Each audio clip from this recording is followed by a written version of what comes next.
2 juillet 1947. Une explosion retentit dans la nuit du Nouveau-Mexique.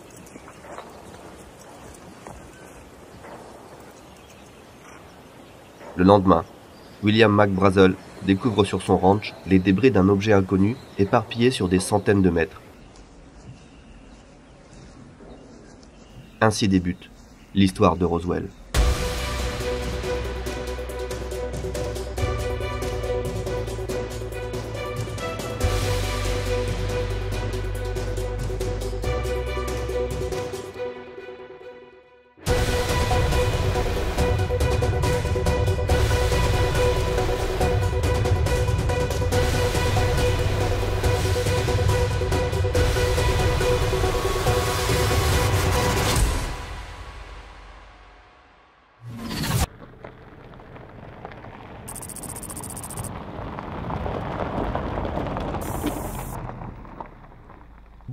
Bonjour à tous ceux qui sont vivants, comme je l'ai entendu ce matin à la radio. Nous sommes aujourd'hui au Nouveau-Mexique, dans le désert du Nouveau-Mexique. Regardez si c'est pas magnifique. Le Nouveau-Mexique, si vous ne connaissez pas, c'est un état qui se trouve dans le sud des États-Unis, entre d'un côté l'Arizona et de l'autre le Texas. Vous avez tous forcément entendu parler de cette région. Vous l'avez vu à la télé, au cinéma. C'est pas loin d'ici qu'a été tournée la série Breaking Bad. C'est ici que se trouve la ville de Roswell qu'on va aller visiter. C'est ici que se trouvent certaines bases américaines de l'US Air Force les plus cachées. En tout cas, on démarre cette journée dans un décor hallucinant.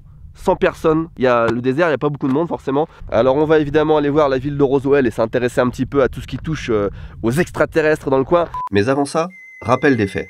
Début juillet de l'année 1947, William McBrazel découvre sur son ranch des débris métalliques répandus sur une surface d'environ 80 mètres de large sur près d'1 kilomètre de long. Dans l'impossibilité d'identifier les débris, il les montre à la famille Proctor, propriétaire du ranch voisin, situé à quelques kilomètres. Ensemble, ils décident qu'il faut reporter l'incident au shérif du comté, George Wilcox. Nous sommes le 6 juillet 1947. Le shérif avertit à son tour la base militaire de Roswell, la Roswell Army Airfield. 2 militaires sont envoyés sur place pour examiner les débris, le major Jess Marcel et le capitaine Sheridan Cavitt. Ceux-ci ramènent des débris à la base de Roswell. Nous sommes le 7 juillet 1947. Le colonel Blanchard ordonne d'établir un cordon de sécurité sur le périmètre du crash. Les débris sont collectés par l'armée et ramenés temporairement sur la base de Roswell, avant d'être acheminés vers la base de Fort Worth, au Texas, pour examination. La même journée, le colonel Blanchard ordonne au lieutenant Walter Haute, porte-parole de la base militaire, de rédiger un communiqué officiel sur l'incident. L'armée de l'air annonce aujourd'hui qu'une soucoupe volante a été trouvée dans un ranch près de Roswell et est maintenant en la possession de l'armée. Les journaux et la radio s'empressent de diffuser la nouvelle. Headline edition, July 8, 1947. The Army Air Forces has announced that a flying disc has been found and is now in the possession of the Army. The disc landed at a ranch at Corona, New Mexico, and the rancher turned it over to the Air Force. Rancher W.W. Brazell was the man who discovered the saucer. Colonel William Blanchard of the Roswell Air Base refuses to give details of what the flying disc looks like. In the meantime, General Ramey describes the object as being of flimsy construction, almost like a box kite. He says that it was so battered that he was unable to determine whether it had a disc form. Ramey says that so far as can be determined, no one saw the object in the air, and he describes it as being made of some sort of tinfoil. Mais les Américains ont à peine le temps de s'enflammer qu'un second communiqué de presse arrive sur les bureaux des journalistes. Celui-ci provient du brigadier général Ramey de la base de Fort Worth. Après analyse, les débris retrouvés dans le ranch sont ceux d'un ballon météo et non ceux d'une soucoupe volante. Le colonel Blanchard s'est trompé. Une séance photo montrant les débris est organisée. Les journaux publient la conclusion de l'enquête. Nous sommes le 9 juillet 1947 et l'affaire Roswell est oubliée pendant plus de 30 ans.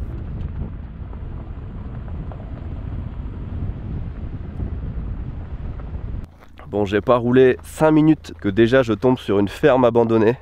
Bon, faut juste que je m'assure que ce soit vraiment abandonné à 100% parce qu'aux États-Unis, dans cette partie des États-Unis, on aurait vite fait de se prendre un coup de fusil quand on est sur une propriété privée. Là, ça m'a vraiment l'air vieux.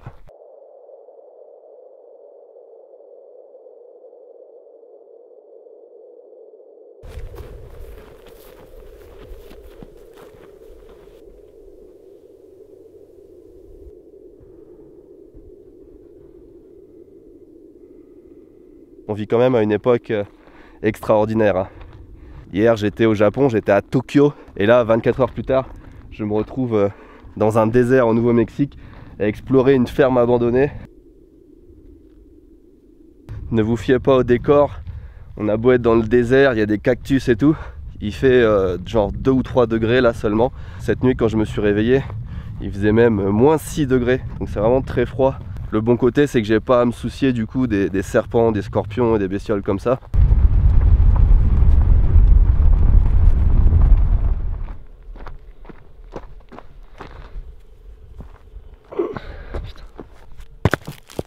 Là-bas on regagne la civilisation.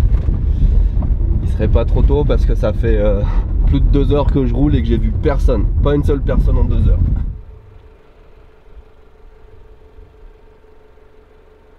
J'hallucine là, je viens de me taper des kilomètres de route dans le désert. Et la seule voie pour m'en sortir, c'est une propriété privée, mais merde. Et la route principale, elle est juste là-bas. Je vais être obligé d'y aller, puis si on me dit quelque chose, je m'excuserai, mais c'est tout quoi.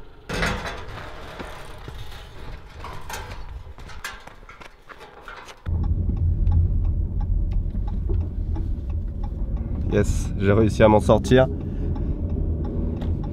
Il y avait 2 fermes sur le trajet, mais j'ai vu personne, donc personne m'a rien dit. Je vous avoue que c'est pas très rassurant aux États-Unis de passer sur une propriété privée. Si vous vous demandez pourquoi je ne suis pas encore à Roswell en train de vous parler d'extraterrestres et de théories du complot, c'est qu'il est nécessaire de comprendre que nous sommes au Nouveau-Mexique et pas ailleurs dans le monde. Au final, vous comprendrez pourquoi le crash de Roswell a eu lieu dans cette région et pas ailleurs. Le Nouveau-Mexique, c'est une vaste étendue de plus de 300 000 km². C'est plus grand par exemple que le Royaume-Uni ou l'Italie, et quasiment aussi grand que tout le Japon. C'est l'un des États les plus grands des États-Unis, mais en même temps l'un des moins peuplés. En 1947, la population ne dépassait pas les 600 000 habitants. C'est une région sèche, dans laquelle il ne pleut presque pas, et aussi très plate. Bref, le Nouveau-Mexique, c'est un immense désert. Et tout naturellement, c'est depuis des décennies un gigantesque terrain de jeu pour les scientifiques de l'armée américaine qui y réalisent toutes sortes de recherches et d'expériences secrètes. Vous voyez déjà où je veux en venir, mais on en reparle plus tard. Arriving at Magdalena.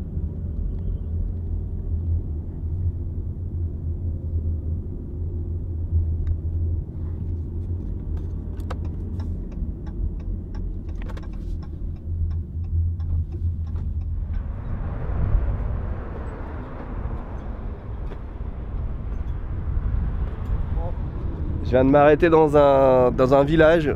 C'est le premier que je vois depuis un bout de temps. Il s'appelle apparemment Magdalena.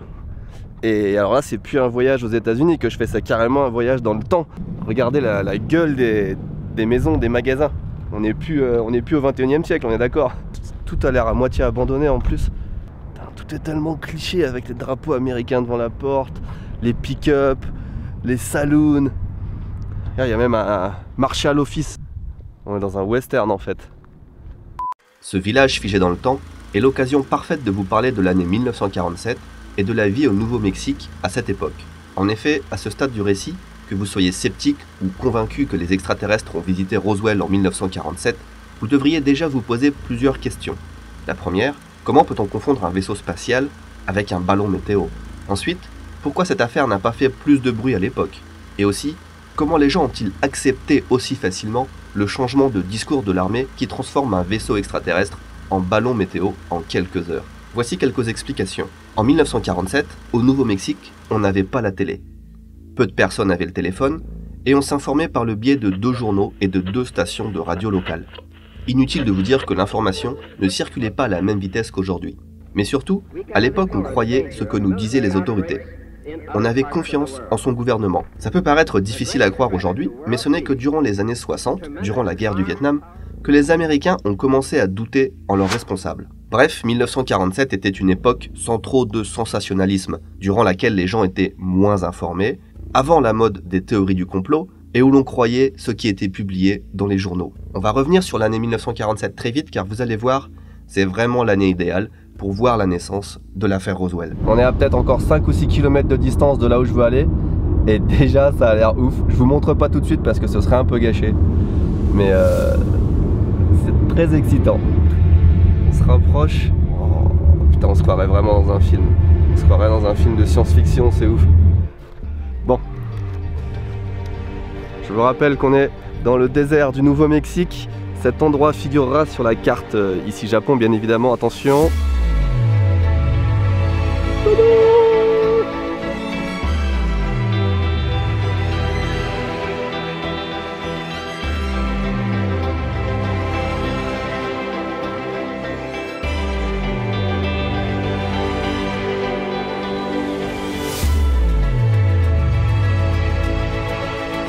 Vous voyez les rails là? Ça sert à les transporter les antennes. Elles font 25 mètres de diamètre et 230 tonnes et on arrive à les déplacer sur des rails comme ça pour faire de la maintenance par exemple. C'est putain d'impressionnant. Je viens d'arriver sur un parking, c'est un parking, une aire d'observation en fait. D'ici on voit toutes les paraboles et c'est encore plus ouf, mais vraiment d'où t'as ça en plein milieu du désert et d'où t'as personne surtout. Regardez-moi ça.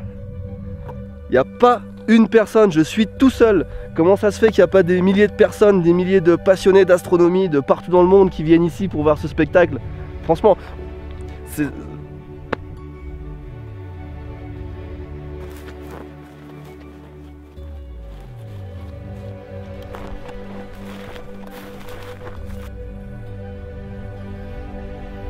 Je viens de rentrer sur le site de l'observatoire, c'est tellement cool qu'ils autorisent les touristes à rentrer sur au moins une partie de la zone, c'est tellement cool. J'ai découvert cet endroit en voyant le film Contact avec Jodie Foster. Il est sorti en 97, donc j'ai dû le voir en 98 en cassette, un truc comme ça, donc ça fait 20 ans que j'ai vu cet endroit et que je me suis dit putain ça doit être trop bien.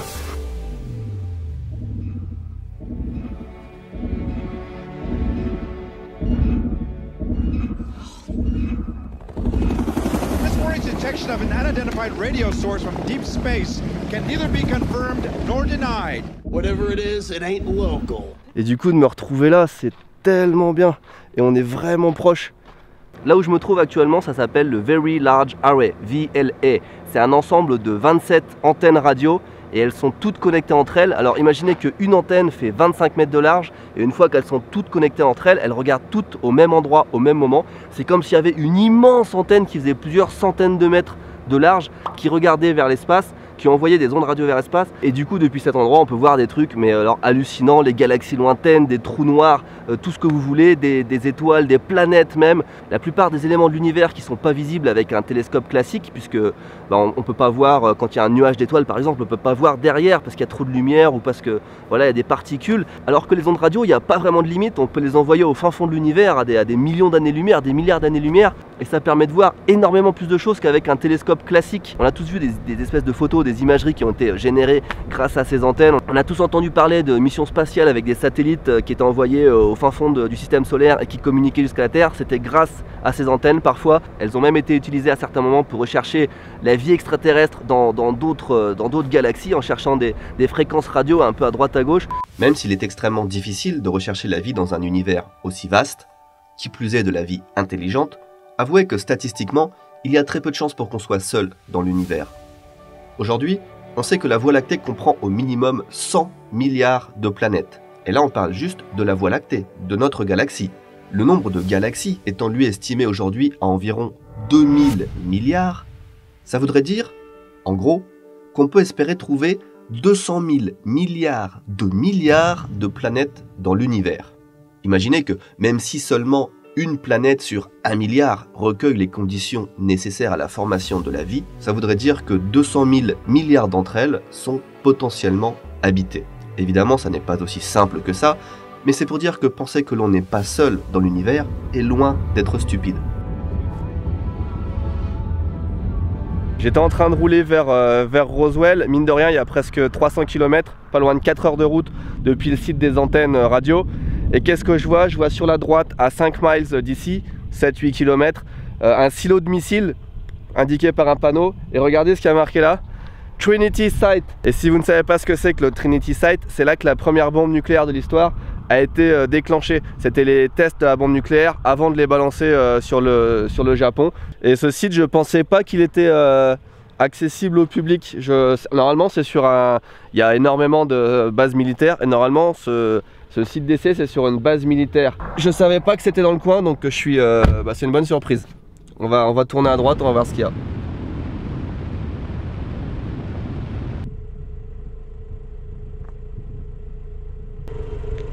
Bon, la route est barrée, on arrive sur une base militaire.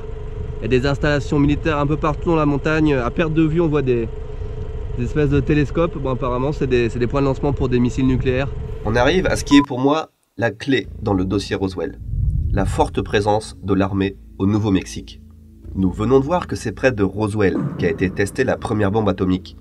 C'est là aussi que se trouve la première base de missiles des États-Unis, White Sands. On sait qu'à la base de Kirtland ont été développés des systèmes de guidage laser dans les années 60, testés des systèmes à impulsion électromagnétique sur les avions dans les années 70 et 80, et bien d'autres choses encore. Certains parlent même de tunnels secrets et de ramifications du projet HARP visant à modifier la météo. Il est même difficile parfois de discerner le vrai du faux. Ceci par exemple c'est une vraie arme et non un accessoire de cinéma. Ce qui est sûr c'est que l'armée teste ses jouets dans le coin depuis très longtemps. Imaginez-vous en plus en 1947. Nous sommes juste après la fin de la Seconde Guerre mondiale et au début de la guerre froide. Les États-Unis sont prêts à tout pour garder un avantage technologique sur l'URSS.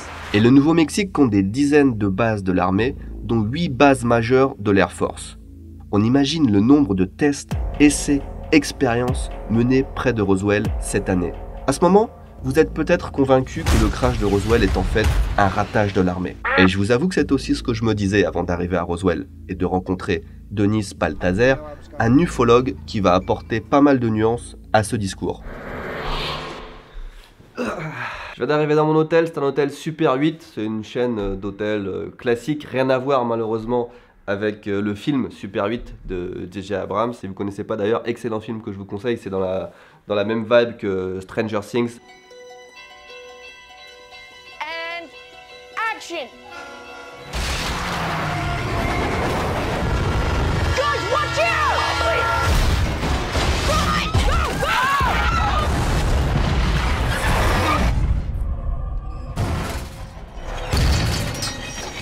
Il n'est pas très tard, il est 8h10, mais je vais m'arrêter là pour aujourd'hui.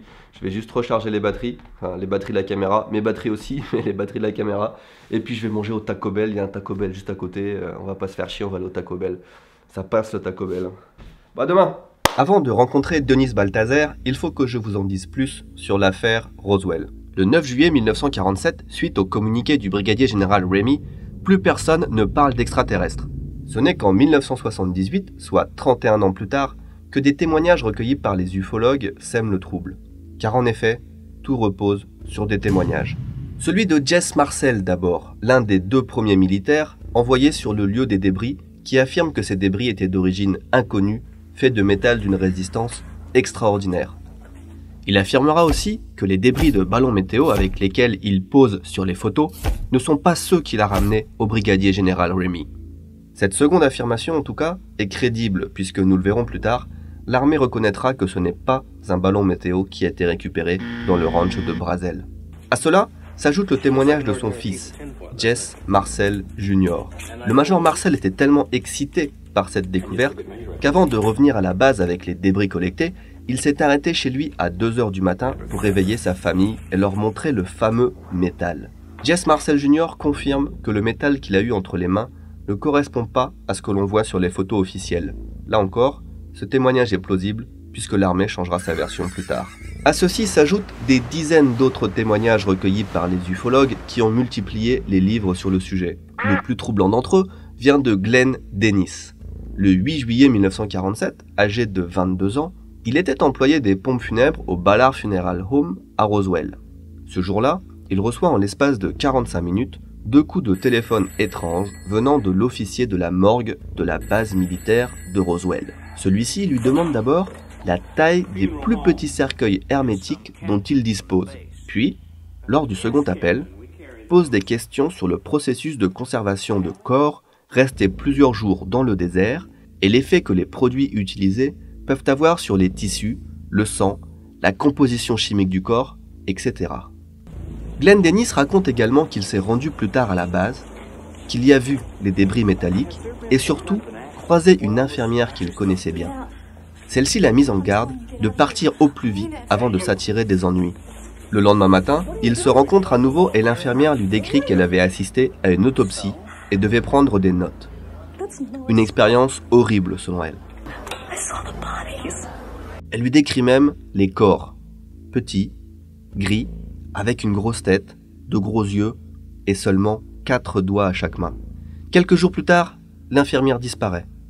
Pour Glenn Dennis, qui n'a jamais voulu donner son nom, elle a été effacée par l'armée. Pour l'armée, elle n'a jamais existé et Glenn est un menteur. Enfin, notons le témoignage du lieutenant Walter Haut, celui qui a rédigé le premier communiqué de l'armée parlant de secoupe volante. Non seulement il place toute sa confiance dans le récit du major Jess Marcel, mais surtout il affirme avoir vu les corps des extraterrestres, lui aussi. Il le dira une première fois lors d'une interview avec Denis Balthazar, puis une seconde fois, avec beaucoup plus de détails, dans une lettre scellée qui n'a été ouverte qu'après sa mort. En juillet 1947, j'étais en poste à la base aérienne militaire de Roswell, au Nouveau-Mexique, comme officier de relations publiques. J'ai appris le 7 juillet que quelqu'un avait fait état de restes d'un engin qui s'est écrasé. J'ai appris que de nouveaux rapports civils relatifs à un second emplacement au nord de Roswell étaient arrivés. Mardi matin, le 8 juillet, j'ai assisté à la réunion habituelle du personnel à 7h30. Quelques débris ont été passés autour de la table. Je n'avais jamais vu un tel matériau de toute ma vie. Des morceaux qui ressemblaient à des feuilles métalliques de l'épaisseur d'une feuille de papier, mais extrêmement résistantes. Personne ne fut capable d'identifier les débris du crash. Vers 9h30, le colonel Blanchard a téléphoné à mon bureau et a dicté le communiqué de presse déclarant que nous avions en notre possession un disque volant provenant d'un ranch au nord-ouest de Roswell. Le colonel Blanchard m'a emmené personnellement au bâtiment 84. En approchant du bâtiment, j'ai observé qu'il était étroitement gardé aussi bien au dehors qu'à l'intérieur. J'ai été autorisé, à une distance de sécurité, à observer pour la première fois les objets récupérés. Ça faisait environ 3,5 à 4,5 mètres de longueur, pas autant en largeur, et environ 1,8 mètre de haut, et plutôt en forme d'œuf. L'éclairage était faible, mais sa surface m'a semblé métallique. J'ai pu voir 2 corps sous une bâche en toile. Seules les têtes dépassaient de la bâche. Les têtes m'ont semblé plus grandes que la normale, et la disposition de la bâche suggérait qu'ils avaient la taille d'un enfant de 10 ans. Je suis convaincu que ce que j'ai observé était une sorte de vaisseau et son équipage venu de l'espace. Ok, Roswell, on y est. Comme vous le savez tous, cette ville du Nouveau-Mexique est connue mondialement pour abriter la plus grande usine de mozzarella au monde. En effet, Roswell accueille l'usine de mozzarella, le Prino Foods. L'entreprise contrôle 85% du marché du fromage à pizza. Ses clients sont Pizza Hut, Domino's Pizza ou encore Papa John's. Non, plus sérieusement, on est là pour s'intéresser aux extraterrestres. Alors, est-ce que je crois au crash de Roswell, aux petits hommes verts, les choses comme ça? Je vais vous dire franchement, plutôt non, pas vraiment. Ma théorie, c'est plutôt que oui, il s'est passé quelque chose, bon ça c'est indéniable, les faits parlent d'eux-mêmes. Est-ce que ce sont des hommes verts? Je ne sais pas. On a clairement vu que le Nouveau-Mexique c'était le terrain de jeu de l'armée américaine, hein. C'est là qu'ils testent toute la nouvelle technologie qu'ils ont, c'est là qu'ils ont fait les essais pour la bombe atomique. Il y a des bases aériennes un peu partout. Roswell s'est situé à 300 km de la ville la plus proche, on est au milieu du désert, donc s'ils veulent faire des expériences, c'est vraiment dans le coin. Aujourd'hui, Roswell est devenu une attraction touristique. La préoccupation des habitants tourne plus autour des revenus générés par le tourisme que par l'histoire à l'origine de l'afflux de ces touristes. What I hope to share with you this morning, I knew some of the first-hand witnesses involved with the Roswell UFO crash back in 1947. I had long conversations with them before they died, and we'll share what they told me honestly. I won't try to convince you of anything, that's not my job. Denis Balthazar est un ancien ingénieur civil qui vit à Roswell. Il a côtoyé une bonne partie des témoins de l'affaire Roswell, recueilli leurs témoignages et mené l'enquête avec d'autres ufologues durant la moitié de sa vie. Durant les 2 heures que j'ai passées avec lui, il m'a résumé le résultat de plus de 30 ans de recherche personnelle et amené sur les lieux les plus importants de Roswell. Entre ce poteau et ce poteau derrière moi se trouvait l'hôpital de l'armée, et c'est dans cet hôpital, dans ce bâtiment ici, que se trouvaient a priori les corps des extraterrestres qui ont été retrouvés soi-disant dans l'épave de l'OVNI. Donc c'est un lieu assez iconique. Techniquement, donc j'étais debout là où en 1947 il y avait des extraterrestres. Donc c'est assez impressionnant. 2 secondes, faut que je prenne une photo avec mon téléphone aussi.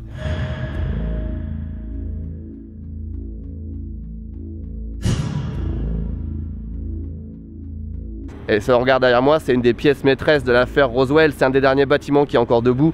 C'est là apparemment que les extraterrestres, au nombre de 4, ont été exportés de Roswell après qu'on les ait retrouvés. Ils ont été déplacés dans l'Ohio. Et maintenant ils sont apparemment dans la zone 51. Mais quand ils ont été sortis de Roswell et amenés en Ohio, les corps des extraterrestres ont été entreposés dans cet immeuble, supposément. Ce que je retiens de cette expérience, c'est que lire des articles ou regarder des vidéos sur un sujet, c'est très différent que de parler à quelqu'un qui connaît l'histoire sur le bout des doigts, qui a réponse à tout et qui est très convaincant. Dennis est un adepte de la théorie du complot. Il est certain que les aliens se sont écrasés près de Roswell et que l'armée essaye tant bien que mal d'étouffer l'affaire. Pour moi, c'est l'agent Mulder de X-Files dans la vraie vie, et un poil plus vieux. Et le fait est que Dennis se pose des questions très intéressantes dont voici selon moi les plus pertinentes. Question. En 1947, il était fréquent de récupérer des ballons météo. Ceux-ci étaient même tagués et les propriétaires de ranch savaient quoi faire et qui appeler s'ils en trouvaient un. Brazel et ses voisins savaient reconnaître un ballon météo, donc pourquoi ont-ils cru que c'était quelque chose d'autre? Réponse. C'était bien quelque chose d'autre, et on en aura la confirmation de l'armée plus tard. Question. Les soldats qui ont récupéré les débris étaient l'élite de l'armée américaine, les seuls autorisés à manipuler l'arme nucléaire. Comment ont-ils pu, eux, assimiler les débris trouvés à un vaisseau spatial si c'était autre chose? Pas de réponse. Question. Pourquoi les témoignages qui parlent des corps retrouvés décrivent la même morphologie alors que les témoins viennent de milieux différents et ne se connaissaient pas? Réponse. Soit ils ont vraiment vu les extraterrestres, soit ils se sont concertés sans qu'on le sache, soit, et c'est le plus probable, ils ont été influencés par d'autres récits qui existaient déjà dans la culture populaire à l'époque. Question. Si les militaires qui ont géré le dossier ont été aussi incompétents, en parlant d'abord de soucoupe volante puis en changeant de version, comment se fait-il qu'ils aient monté pour la plupart de façon fulgurante dans la hiérarchie de l'armée? Le colonel Blanchard, à l'origine du communiqué de presse, affirmant avoir trouvé un ovni, deviendra général 4 étoiles, vice-chief of staff de l'US Air Force. Belle carrière, sachant qu'il est décédé à 50 ans. Le brigadier général Remy, qui désamorce la théorie des aliens en 1947, est promu major général par le président Truman 6 mois plus tard. Le major Jess Marcel, enfin, devient lieutenant-colonel en décembre 1947 et il s'est rendu compte de sa promotion après coup. Celle-ci n'était pas prévue. Réponse. Toutes ces personnes ont su prouver soit leur valeur, soit leur loyauté, ou les deux. Question. Pourquoi l'armée nous a menti à plusieurs reprises? Je viens de m'arrêter sur la route 285 à 40 ou 50 km au nord de Roswell, et si on regarde dans cette direction, à 5 ou 10 km par là, c'est là que se trouve le site du crash de Roswell, enfin l'un des 2 sites, parce qu'il y a 2 sites soi-disant du crash. On ne peut pas y accéder parce que c'est sur des propriétés privées. Tout le désert en fait qu'on voit autour de moi, partout au Nouveau-Mexique, c'est que des propriétés immenses pour le bétail, c'est des ranchs et on peut pas y aller, donc impossible d'accéder, de marcher et d'accéder au site du crash. Avant que la nuit tombe, on va essayer de se diriger vers le site des débris, qui n'est pas non plus le site du crash, c'est encore autre chose, et c'est à peu près à 50 km encore d'ici, peut-être même un peu plus. On va se rapprocher le plus possible.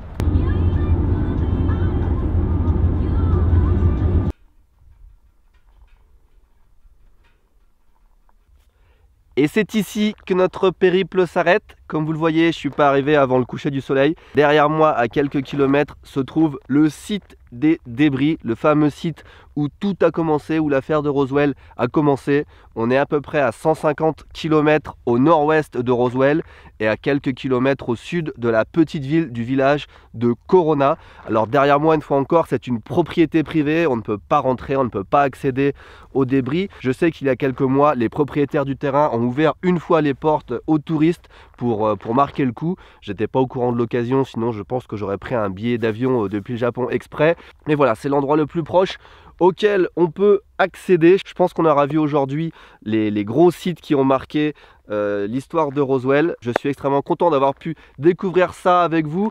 Ce que j'ai découvert hier et aujourd'hui, c'était deux des endroits que je voulais faire depuis très longtemps, donc je suis extrêmement content de ce voyage. Les gens ici au Nouveau-Mexique ont été extrêmement sympathiques avec moi.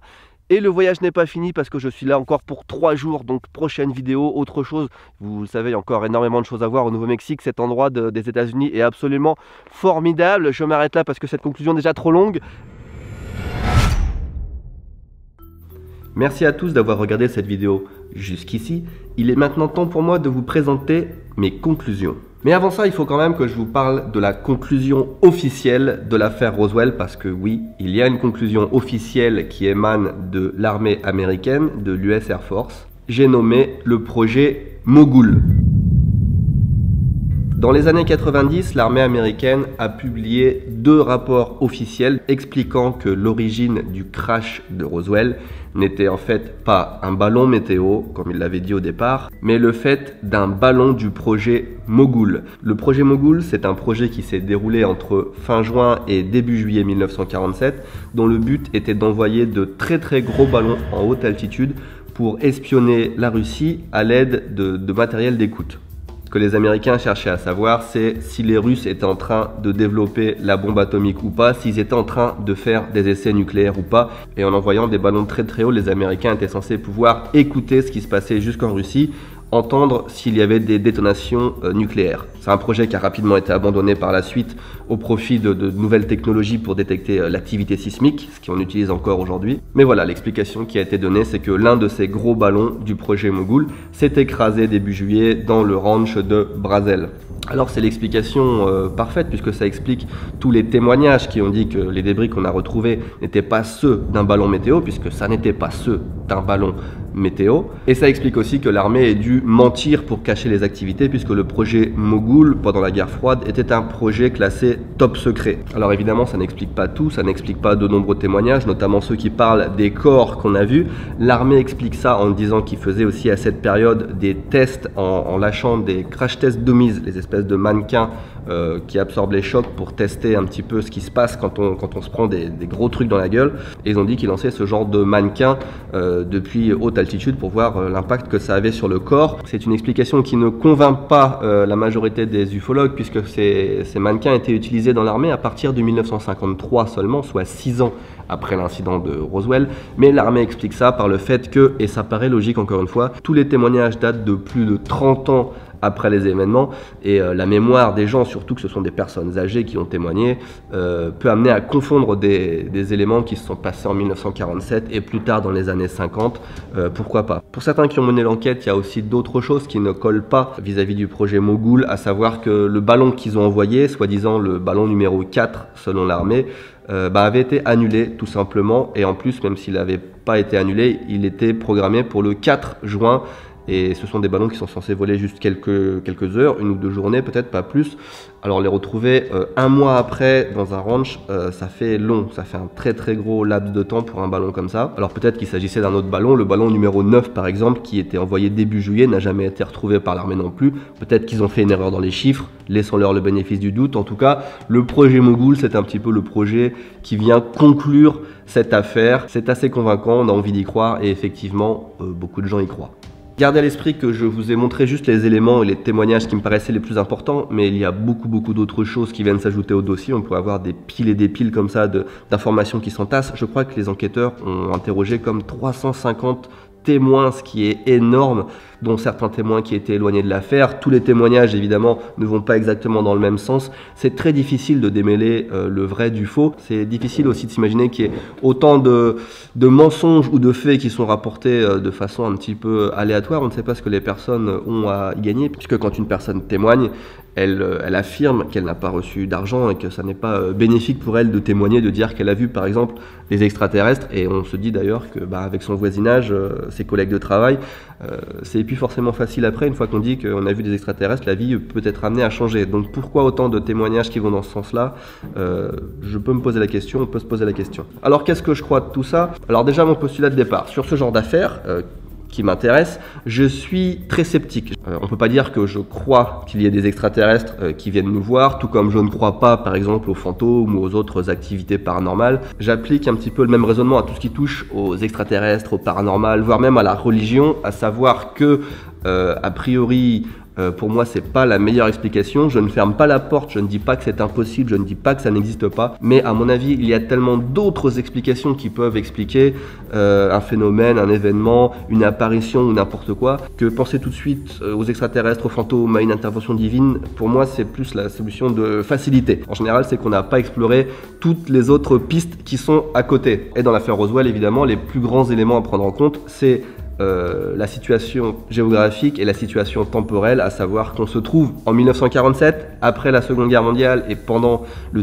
tout début de la guerre froide, au Nouveau-Mexique, là où l'armée teste tous ses avions. Chaque année, même encore maintenant, il y a des prototypes d'avions, de fusées, de n'importe quelle arme ou technologie qui sont testées là-bas. Donc est-ce vraiment étonnant qu'on retrouve des débris de quelque chose qu'on ne connaisse pas dans le désert du Nouveau-Mexique? Évidemment non. L'affaire de Roswell, c'est quelque chose qui fait fantasmer, hein. C'est pas tous les jours que l'armée avoue avoir en sa possession une soucoupe volante, donc c'est un bon point de départ pour exciter tous les amateurs de science-fiction et tous ceux qui veulent croire. À ça se sont ajoutés aussi beaucoup de faux témoignages ou de pranks, par exemple la fausse autopsie qu'on avait vue sur TF1 d'ailleurs, présentée par Jacques Pradel. J'avais assisté à ça, je crois que c'était en 1995. Plus récemment encore, il y a eu l'affaire des diapositives de Roswell, qui pour le coup n'était pas basée sur de faux éléments, c'était juste une fausse interprétation de diapositives de momies qu'on avait retrouvé.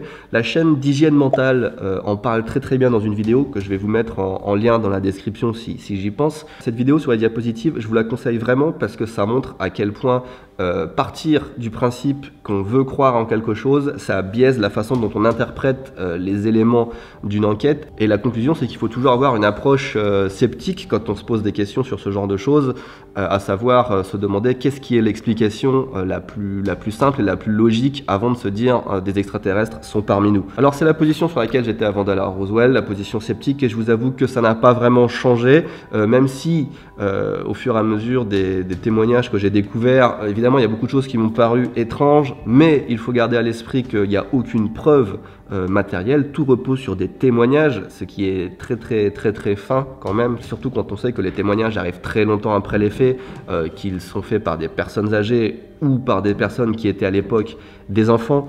Donc on peut douter de la fiabilité de la plupart de ces témoignages. Et n'oublions pas non plus, très important, que toute cette affaire vient en fait du fait que l'armée a donné son communiqué, a communiqué sur le fait qu'ils avaient trouvé une soucoupe volante. Ça peut être assimilé tout simplement à une erreur de bureaucratie ou d'interprétation qui n'a duré que quelques heures avant d'être corrigée, et de là-dessus part toute une affaire pendant des dizaines d'années. Personnellement, je trouve cette histoire fascinante de par sa complexité, de par tous les éléments qui peuvent venir influencer notre conclusion. Mais pour moi, pour conclure, pour ne pas vous laisser sur je vous laisse vous faire votre propre idée, je ne pense pas qu'il y ait eu d'extraterrestres qui soient arrivés à Roswell. Pour moi, c'est le fruit d'une expérimentation ou d'un projet de l'armée qui a été perdu dans le désert. Projet mogul ou pas, je ne saurais pas vous dire. Selon les éléments qu'on a, ça paraît plausible, mais il y a quand même quelques petites choses qui viennent nous dire que ça pourrait être autre chose. On ne sait pas ce que l'armée testait, voulait cacher à ce moment-là, avec toutes les technologies qu'ils testaient, toutes les technologies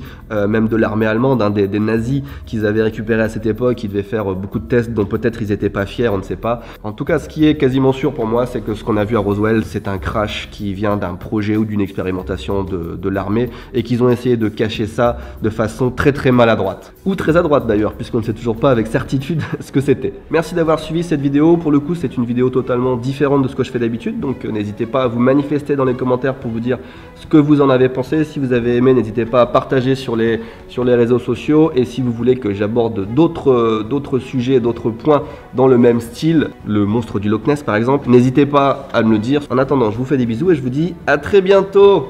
J'ai vu aucune maison et j'ai croisé une seule voiture sur les derniers 50 km, donc je sais pas trop où je vais dormir ce soir. L'aventure continue, bye.